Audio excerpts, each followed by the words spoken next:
Before our session, Mr. Deren from TRT was telling us that there's, 70, 80 shows all being made every week. Give us your perception of the process. Well, first of all, a Turkish pre-production is very unique to itself. I mean, right now we have a lot of coverage, so I mean, a lot of people are watching and a lot of people actually know about what we do, but the backstage is very specific to our own country. I mean, even if I told you everything about it, it would take actually somebody to actually go there and experience for himself what exactly is going on in there. But there are a couple of milestones that we go through.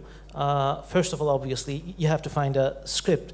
That usually comes from the production. About 99% of stories, I mean, I'm just making the numbers up, but most of the stories that are being created are actually commissioned by the production. They have an idea, or they have a story, they have something that they actually hand on to you, and you work with that.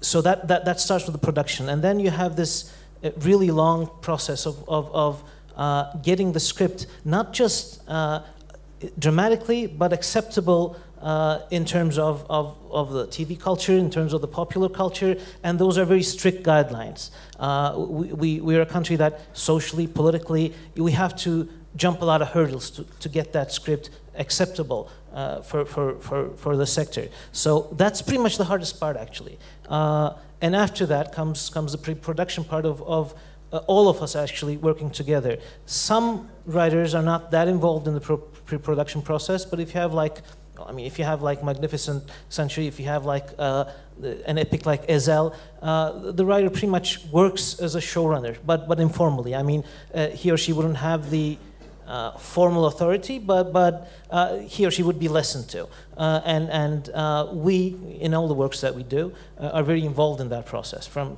casting to everything, to the production design and everything. So there is the part that the producer and the writer work together. Usually, not always, for example, Magnificent Century is a very good exception. The director comes later, at a much later stage, and then he's involved. But the thing with the Turkish sector is that since we have such little time for this really huge, endeavor in front of us, most of what we do is spontaneous. It has to be, and I think that's where the success of the Turkish sector comes, because not just while we write TV, as we live, we have to be very spontaneous. I mean, Turkish culture, someone who lives in Turkey has to be ingenious just living. He has to make up ways to actually, bypass hindrances, all kinds of things. I mean, if you're in traffic for an hour, you really have to be very spontaneous and patient and flexible. That's the part that the Turkish people actually do well.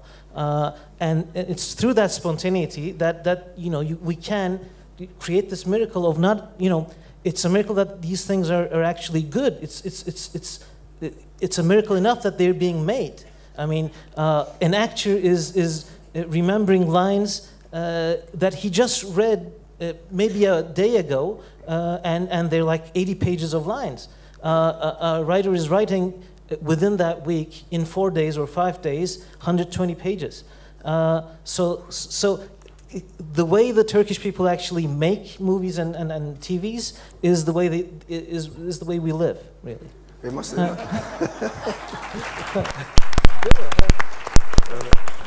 say that art reflects life, so why not? Yeah, it's hectic.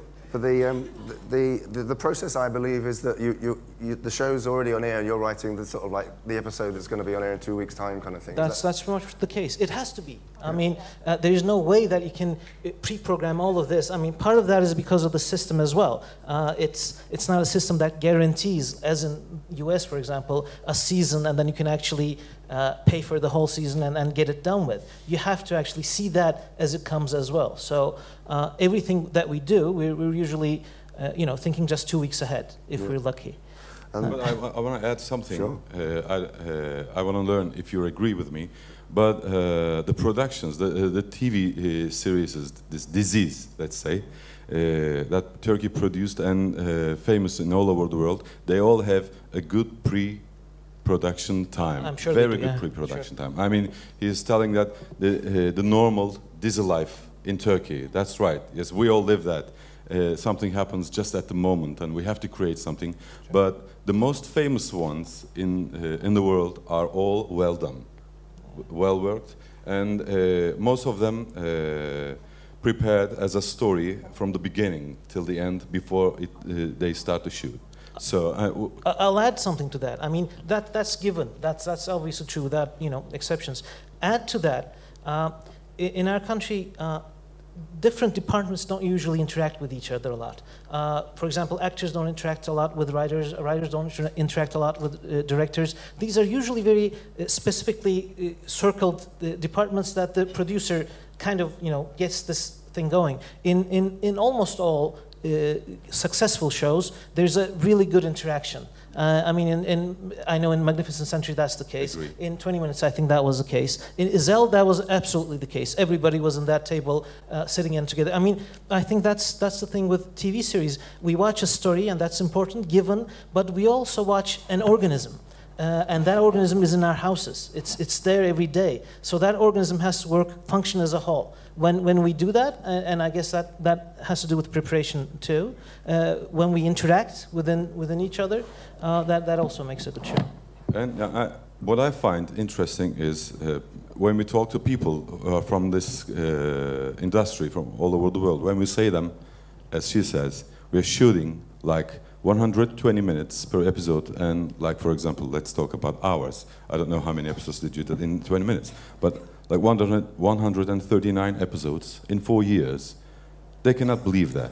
So, I mean, that's the point. We work hard. We really work hard. We are creative at that moment, and the moment. So that makes spontaneously happiness and life in that show. But they're all hard work, and all people who are working in TV series in Turkey, they're all giving from their private life to the job. So it goes that way.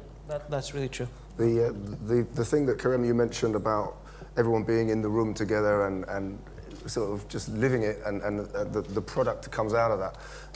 Tell me about how that marries together with the writer's room that is the model of writing that's very popular in the US, that churns out all the shows that they do. Kerem, you're trying to bring that writer's room model into Turkey, I think. Tell us about that. It's a tough process. Because it really goes against what's going on in the Turkish TV sector. But so that's in the making. Right now, it's easy to summarize. It's hard. But I strongly believe. I think as a TV sector, we've come to a stage where we've peaked.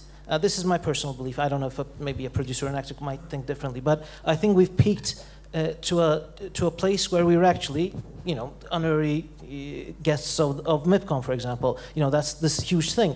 To go from here to an even more international level, it's not going to happen locally. I think it's going to happen in two ways. One, not just a couple of really big players, but from the bottom, actors and writers have to interact in some way internationally with other actors, with other directors and producers in the international communities, and that has to come from down here, from the creators themselves. That hasn't been established, but I think it will be. And secondly, there's going to be an international urge, I'm sure, that's going to change the way Turkish TV series are going to be made. I don't know if that's going to happen today or a year from now, but it's bound to happen.